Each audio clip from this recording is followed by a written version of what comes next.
Hey there, folks. Daniel Craig here, aka The Danimal. We are playing Marvel Champions. We are playing the Marvel Champions monthly podcast matchup for these next few weeks. So we have Artem Zola here versus with the temporal set and the Space Pirates versus Hulk. I've played this deck a few times. I have failed miserably countless times. Several times where I thought I had won, I'd forgot to add the retaliate. So we got us a token up here to try to remember the retaliate, even though that didn't help me last time I played this. So we are going to try to remember to do that. Shuffle our deck, shuffle Zola's deck. Got test subjects out here because he's on stage 2. That stinks. I don't like that extra card. I want to try to deal with it. But honestly, if we don't get an ally to deal with it, we're just going to have to smash our way through. That is the plan. That's the strategy. The prison, we don't have to worry about. We don't have a side. We don't have a signature ally, so we're good there. And we're going to see if we can pull this off. So we're going to draw 5 cards, see what we get. I like Dropkick, so that's the only thing I'm going to hang on to. Get rid of everything else, and then draw 4 cards.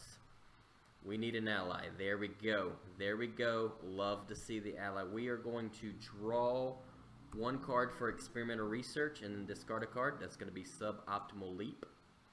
Then we're going to spend 1, 2, 3, and 4, getting him out.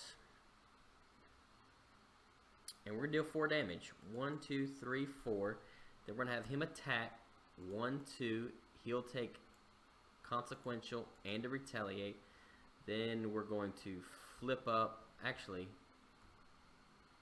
he's only got 1 damage on him.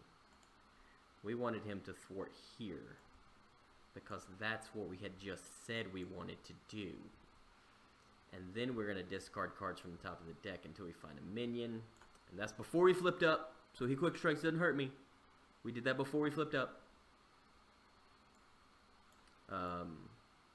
Because that's a strategy that I was going to do anyways. And then he's going to attack for 3. 1, 2, 3. So, and then we'll take a retaliate. So if we're doing the math right, we did 4 when he came into play. And then we did 3, so he should be down to 7. We've taken our retaliate, so here we go. Drawing 4 cards. That might be counted as some takebacks and some cheatiness, but I've played this enough times to not care. Just kidding.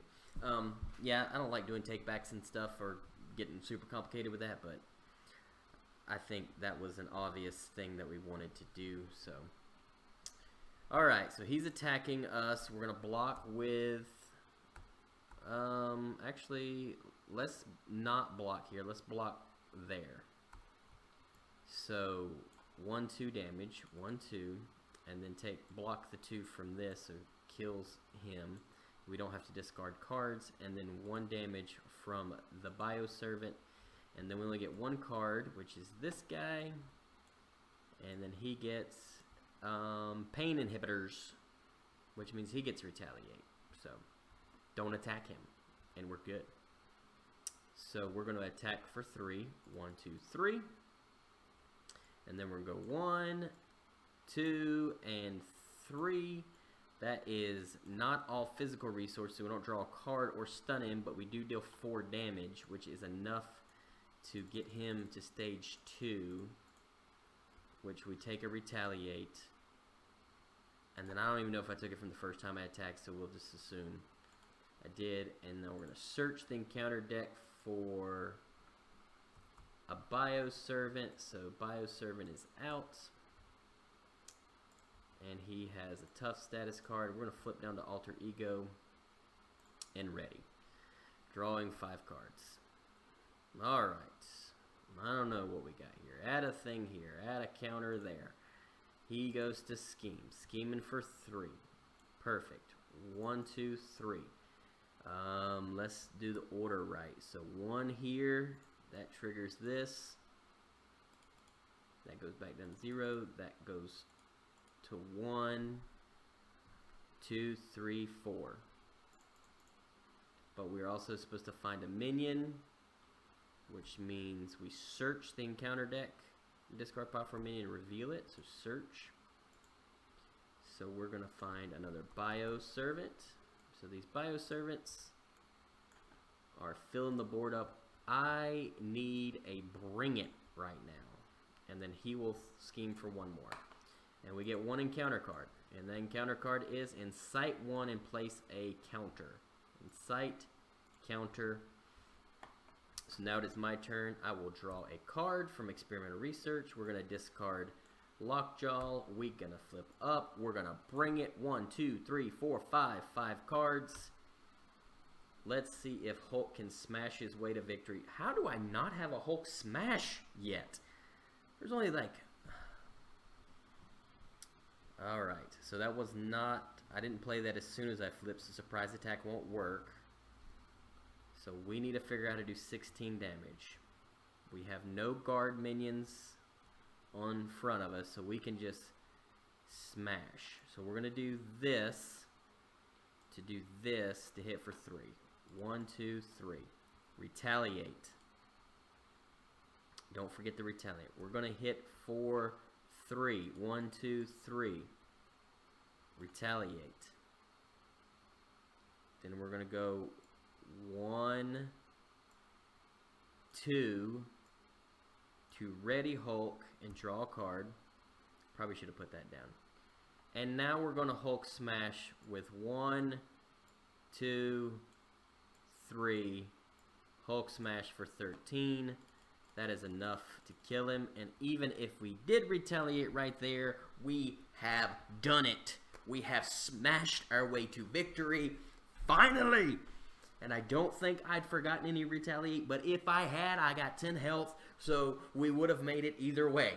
So, there we go. We are able to beat this challenge with Hulk, with our Smash 'em Up deck, and feel pretty good about it. Luckily, we got that bring it at the right time. We needed that bring it. That's the thing that I was struggling with. I was never getting the bring it when I needed it. So, good deal. We win. Yay! Thanks for watching.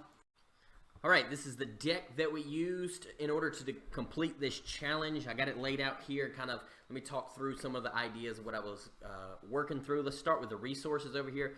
We got Power of Aggression and Audacity. Those are wild resources, but more importantly, they can be the physical resources I need in order to trigger my drop kick or to trigger some of my Hulk-specific cards.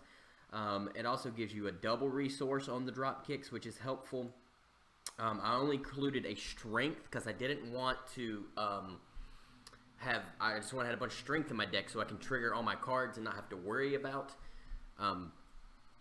not having the right kind of resources I needed. And then Audacity, it's kind of a neat card. It deals a damage, so it gets me closer to that victory condition. But it can also deal with a tough status card. If a tough status card ended up on Zola, I would be able to like ping it off as I paid for a different card in my set. Skilled Strike, just giving us that extra 2 damage for 1 card. That's pretty good. And then we have the Hand Cannon. Hand Cannon in this case is better than a combat training because we're only going to be in this fight for 3 turns, maybe 4. So it's going to give us +2 attack and overkill, which we may need because there might be a guard minion that comes out in front of us because some of the attachments, the defensive programming attachment, can maybe get in the way. So this overkill will be able to deal with that. Plus it gives you 2 damage. And if you get it out turn 1, it's going to be 4, end up being 4 to 6 damage versus combat training, which is going to be like 2 to 3 damage by the end of the game. We have surprise attack. We're going to flip up probably twice during this game. So this can deal 4 damage when we flip up. We got the physical resources throughout all of our decks, so we don't need to worry about that. So it's going to be 4 most likely. The surprise deck, 4 damage for 1's pretty good. Clobber's cool because you can deal 3 damage to get this card back to help you pay for things. So I like that in the Hulk deck. It kind of cheats an extra resource in there for you. Dropkick is there because it deals 4 damage, which is really good, but more importantly, it draws you a card and stuns the villain, so maybe it protects your health a little bit. And with all the retaliate that's happening, health is very precious to Hulk, especially since we're just going to smash our way through. So we want to try to control how many times he's activating against us. We got 1 piercing strike in here just in case there's like a tough situation where there's a tough, or maybe we have to take care of one of these mutates right here that has tough in order to kind of line up the shot for maybe a Hulk smash or something. Not sure, but or if Zola gets a tough status card on him, it would be a way to cut through that because it gives you piercing. Bring its money in the bank in this scenario. There's a lot of minions in there. I say money in the bank, that's if you draw it at the right time. But worst case scenario, this card can draw you 1 card because we're not going to deal with this Bioservant most likely at all. So he will generate 1 card. It is a lightning resource, but it's going to replace itself. And since most of everything else in here is a physical resource, I think we're going to be fine with it being a lightning resource. So that can set up potentially the big turn that we need in order to win this game. Then we have Mockingbird, physical resource, stuns the villain, so it kind of gives us a chance to potentially maybe hold out for 1 turn. So if we're pushing that turn 4, this card might keep us in the game. Then we got Nick Fury. I added him. I actually took out a piercing strike to add Nick Fury because that thwarting for 2 is going to be good at the beginning of the game to get rid of test subjects. Test subjects is a beast because it gives you an extra card each round, and that has proved to be problematic. So having Nick Fury, who can kind of come on the board and take care of that threat for you, is cool. Plus, he can come on the board, either do 4 damage, or we can draw 3 cards if we've got something in our hand we're really trying to play or trying to build up to. So might try to work on that 4 damage because that 4 damage might be just what we need to win this game. Then we have Blade here.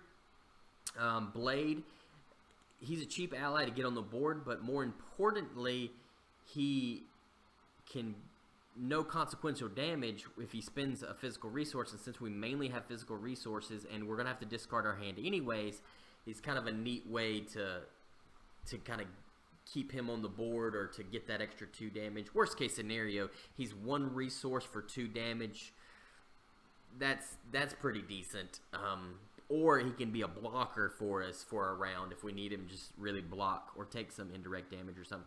Lockjaw, he's got the 2 thwart that we might need, and I don't know. I'm traumatized by the fact that I might have a hand full of resources and nothing to do.